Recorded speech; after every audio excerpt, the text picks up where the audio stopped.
우리는 바울이 전한 복음을 칭의의 복음이라고 부릅니다.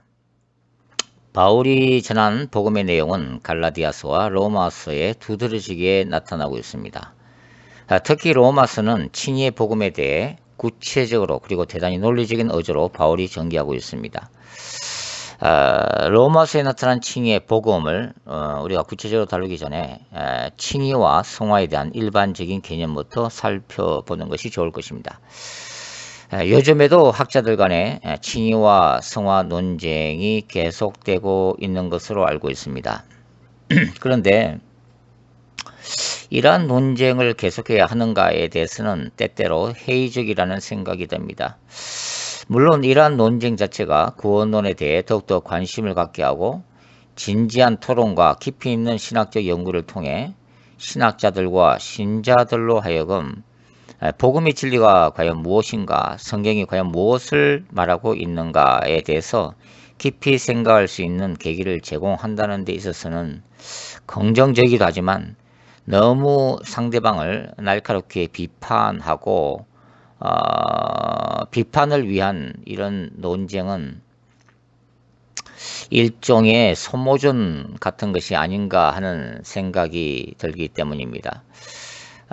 칭의와 성화에 대해서 몇몇 학자들의 대표적인 주장들을 먼저 한번 살펴보도록 하겠습니다. 먼저 풀로신학교의 김세용 교수는 칭의가 최후의 심판대에서 확정된다고 주장하면서 다음과 같이 말을 하고 있습니다.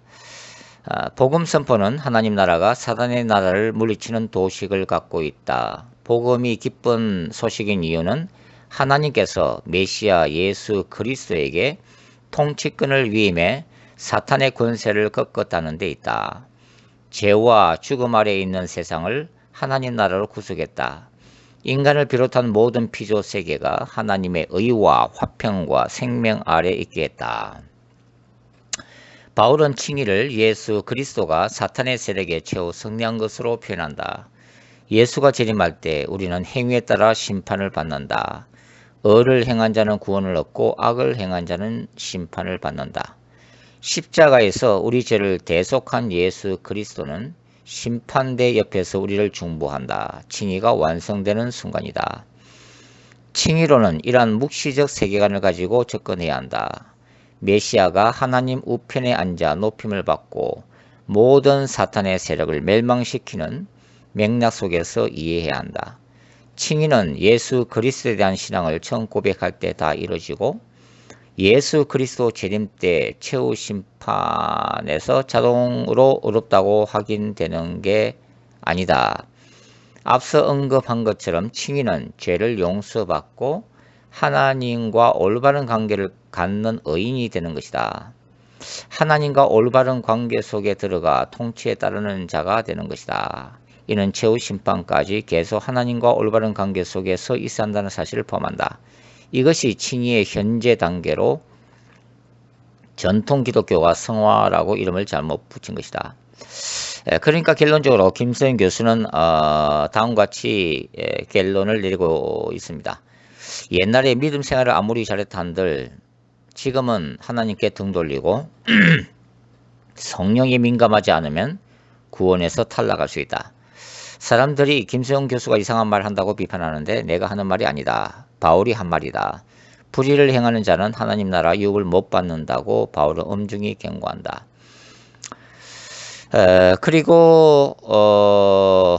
그러니까 김선 교수의 주장은 한마디로 칭의라고 하는 것은 법정적 의미에서 하나님 앞에 죄 사함을 받는 선언이지만 이것은 관계적 의미에서 주님의 심판대 앞에 섰을 때 최종 결정되는 것이다 라고 하는 주장을 지금 하고 있는 것입니다. 또 다른 학자로 갈라디아서 연구로 박사학위를 취득한 권영경 교수의 말도 한번 들어보도록 하겠습니다. 권영경 교수는 은혜로 받는 구원과 성령 안에서의 행함이라는 균형을 강조하면서 다음과 같이 주장하고 있습니다. 우리는 바울 서신을 다시 읽어야 한다. 흔히 오직 믿음으로의 근거를 바울에서 찾는다. 그런데 정작 바울은 이런 일을 행하는 자들은 하나님의 나라를 유업으로 받지 못할 것이요 라고 말한다. 갈라디아서 5장 21절. 우리가 얼마나 편식을 잘하는지 모른다. 바울을 제대로 읽지 않는다. 해석학적 우상 숭배가 여기서도 드러난다. 성경적인 균형을 회복하는 것은 인간의 책임을 자각하는 것이다. 순종을 믿음의 결과가 아닌 하나님과의 관계 안에서 갖게 되는 근원적인 책임으로 인식해야 한다. 창조주이신 하나님 앞에서 피조물인 우리가 존재적으로 갖게 되는 도덕적 관계야말로 순종의 근원이다. 이것은 믿음의 열매로 취할 수 있는 성격의 것이 아니다. 복음은 이 순종의 관계를 기저에 두고 작동한다. 인간이 창조주 하나님 앞에서 갖는 도덕적 책임을 회복하는 과정이 구원이고 그것을 가능케 하는 복음이다. 동시에 필요한 작업은 사도 바울이 말하는 믿음과 은혜의 복음이 무엇인가를 해명하는 것이다. 그동안 교회는 믿음과 은혜를 행위 없이 라는 말과 동일시해왔다. 그것은 믿음과 은혜가 본래 가지고 있던 아이디어의 아주 일부일 뿐이다. 바울이 말하는 믿음의 본래 아이디어는 무엇이었을까? 바울은 믿음을 아브라함의 이야기로 시작한다. 아브라함은 이삭을 바치라는 하나님의 명령 앞에 순종한다. 그 순종의 근거는 죽은 자를 살리시는 하나님에 대한 신뢰다. 불가능한 상황 속에서도 생명을 살리시는 하나님을 믿는 것이 바울이 말하는 믿음의 실체다. 그러니까 근영경 교수님의 결론은 순종 없이는 구원도 없다는 주장이라고 말씀드릴 수가 있습니다.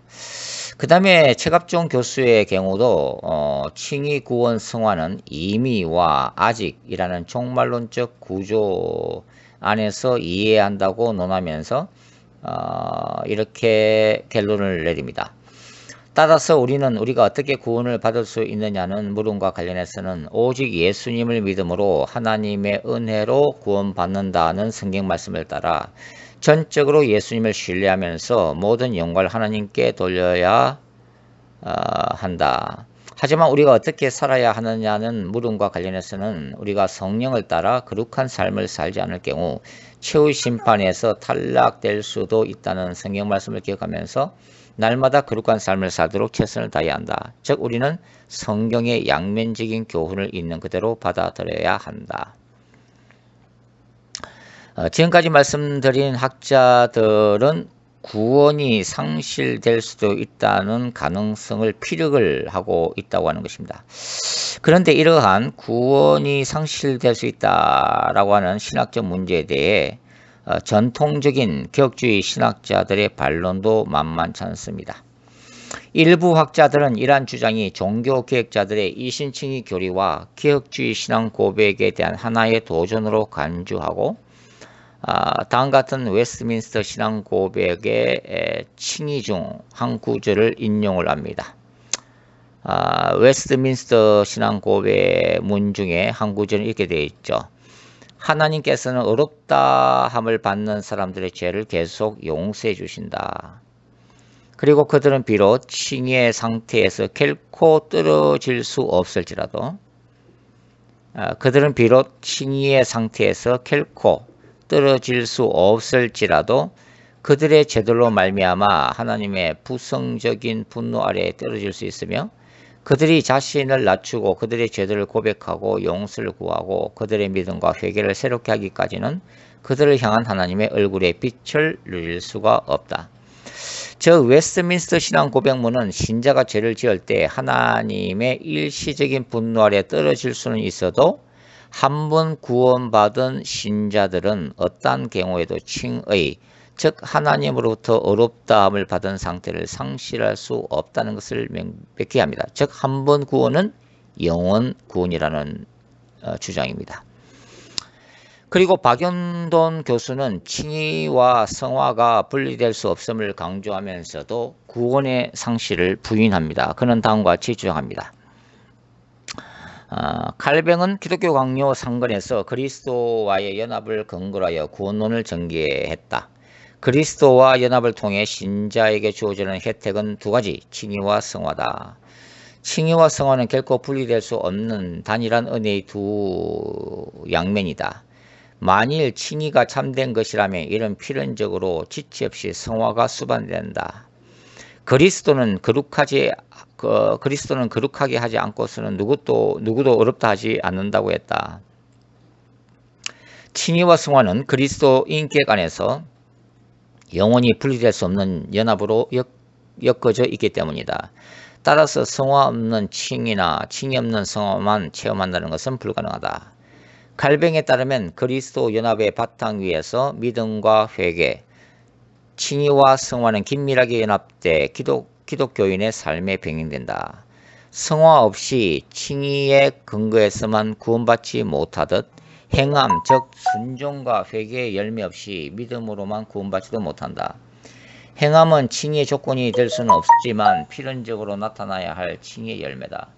믿음의 진정성을 입증해 주는 게 행함이다. 행함이 없는 믿음은 그 검증에서 탈락한 죽은 믿음이다. 여기에 한국 교회에 만연한 값싼 구원의 복음이 얼마나 종교개혁자의 구원론과 거리가 먼지 극명하게 드러난다. 믿기만 하면 거룩함의 열매가 전혀 없어도 구원은 따놓은 당상이라는 식으로 이해하는 것은 종교개혁의 칭의론을 완전히 곡해한 이단적 발상이다. 칼뱅이 가장 해모하며 경계했던 오류가 칭의 교리가 교회 타락을 조장하는 방종의 라이센스로 회개하게 변질되는 것이었다. 칼뱅은 칭의와 성화의 연합된 구조뿐 아니라 구별된 특성도 이해할 필요가 있다고 강조한다. 칭의와 성화를 동일시하면 성화도 위태로워질 수 있다는 우려다. 하나님께 어렵다고 인정받으려는 만큼 자신이 실제로 어렵게 됐는지 확인할 수 없을 때 불안감이 가득해질 수 있다. 칭의의 은혜를 상실할 수 있다는 두려움도 생길 것이다. 이는 율법주의에 빠지는 결과를 초래하기도 한다. 칼뱅은 오직 믿음을 강조한다. 이 믿음은 믿기 전 어려움뿐만 아니라 믿은 후 어려움까지 배제한다. 믿음은 우리 안에 모든 어려움을 배제하고 오직 우리 밖에 있는 어려움에 초점을 맞춘다. 예수 그리스도의 어려움이다. 칭의가 그리스도의 어려움으로 단번에 주어진 순전한 선물이기에 우리의 어려움, 성화도 우리의 어려움에 따라 회수되지 않는다. 우리가 거룩하게 산다고 해서 하나님께 더 사랑받는 존재가 되고 그렇게 살지 못한다고 해서 덜 사랑받는 존재가 되는 것도 아니다. 칭의가 하나님의 법적인 판결이자 관계 회복이라는 의미라면 우리가 거룩하게 살지 못한다는 이유로 하나님이 한번 내린 어렵다는 판결을 취소하거나 양자로 받아들인 우리를 내치거나 신부로 맞은 우리를 부리는 일은 있을 수 없다. 성령으로 거듭난 사람은 새 언약이 그 안에 성취되어 하나님을 사랑하고 순종하는 새 마음과 영을 가진 새로운 피조물이다.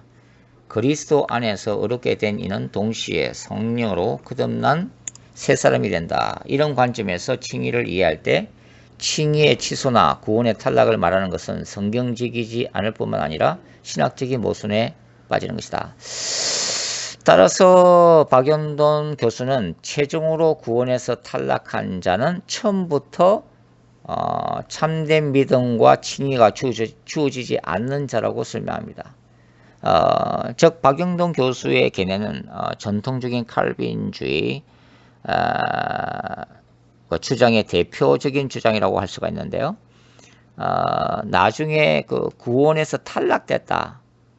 구원에서 탈락됐다는 것은 처음부터 물과 성령으로 거듭나지 못한 자다. 처음부터 구원받지 못한 자다라고 지금 얘기를 하고 있는 것입니다. 결국 박연돈 교수는 성화의 중요성을 칭의 못지않게 강조하지만 신자들이 성화의 삶을 살지 못함으로 인한 구원의 상실 가능성은 전면적으로 부인하고 있다는 것입니다.